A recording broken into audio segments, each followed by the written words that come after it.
दिसंबर में हुए तवांग एपिसोड ने चाइना की रातों की नींद उड़ा दी है। आंख उठाना तो दूर, अब तो फॉर्मल मीटिंग करने से भी चाइना घबरा रहा है। क्या भारत के तवांग में एक्शन लेने से जीपिंग परेशान है? आखिर क्यों आ रहा है चाइना रशिया के इतने करीब, जानेंगे इस वीडियो में।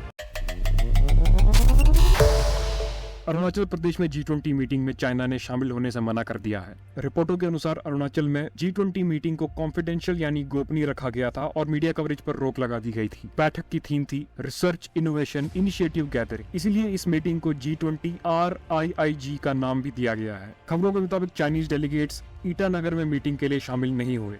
हालांकि चाइना ने अरुणाचल में मीटिंग को लेकर कोई ऑफिशियल स्टेटमेंट जारी नहीं किया है और इस मामले में अभी तक विदेश मंत्रालय की ओर से कोई भी रिस्पांस नहीं आया है। माना यह जा रहा है कि तवांग में हुए एपिसोड के बाद चाइना ने मीटिंग को स्किप करना ही बेहतर समझा था। चाइना अरुणाचल को तिब्बत का हिस्सा बताता है, जिसे भारत हमेशा से ही खारिज करता रहा है। पिछले साल अरुणाचल प्रदेश के तवांग सेक्टर में भारतीय और चीनी सैनिकों के बीच झड़प हुई थी, जहां चीनियों ने LAC को बदलने की कोशिश की थी, लेकिन इंडियन आर्मी के कड़े जवाब के बाद चाइना इस मकसद में बुरी तरह फेल हो गया था। चाइना के मंसूबों को भारतीय सेना ने पूरी तरह से नाकाम कर दिया था और चाइनीज आर्मी को उल्टे पांव मार खा के भागना पड़ा था। वहीं रुक करते हैं रशिया की चाइना के साथ बढ़ती नजदीकियों का।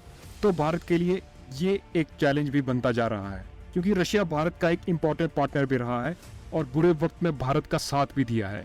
भारत के लिए ये समझ पाना बेहद मुश्किल है कि रशिया चाइना की दोस्ती भारत पे क्या असर डालेगी। दुनिया भर में ये कयास लगाए जा रहे हैं कि पुतिन ने जिनपिंग के साथ मिलिट्री अलायंस बनाने का सोचा है, जो वेस्ट के लिए तो बुरा है ही, साथ ही भारत के लिए भी एक संकट है। हालांकि पुतिन ने इस बात से साफ इनकार किया है कि रशिया और चाइना का कोई सीक्रेट अलायंस है। जहां पुतिन जिनपिंग को बेस्ट एंड बॉजम फ्रेंड कहते हैं, वहीं चाइना ने पुतिन को 2018 में चाइनीज फ्रेंडशिप मेडल से भी नवाजा है और जिनपिंग पुतिन को अपना सबसे करीबी दोस्त मानते हैं। अब सवाल ये उठता है कि भारत यहाँ कहाँ पर स्टैंड करता है। भारत और चीन के बॉर्डर पर आपसी रिश्ते बिल्कुल भी अच्छे नहीं है और अगर फ्यूचर में दोनों देशों में कोई भी कॉन्फ्लिक्ट हो जाता है तो रशिया किस देश का साथ देगा, ये उसके लिए एक बहुत ही बड़ी मुसीबत बन जाएगी। जितने करीबी रिश्ते रशिया और भारत के हैं, उससे कहीं ज्यादा खास रिश्ते चाइना और रशिया के हैं। जहां रशिया खुद और चाइना की फ्रेंडशिप को वेस्ट के बढ़ते इन्फ्लुएंस को रोकने के लिए इंपॉर्टेंट बताता है, वहीं भारत के लिए ये दोस्ती किसी दुविधा से कम नहीं होगी। आपका रशिया की बढ़ती नजदीकियों और चाइना का अरुणाचल में मीटिंग ना करने पर क्या ओपिनियन है? कमेंट्स में अपनी राय जरूर दीजिएगा। मिलते हैं अगली इंफॉर्मेटिव वीडियो के साथ।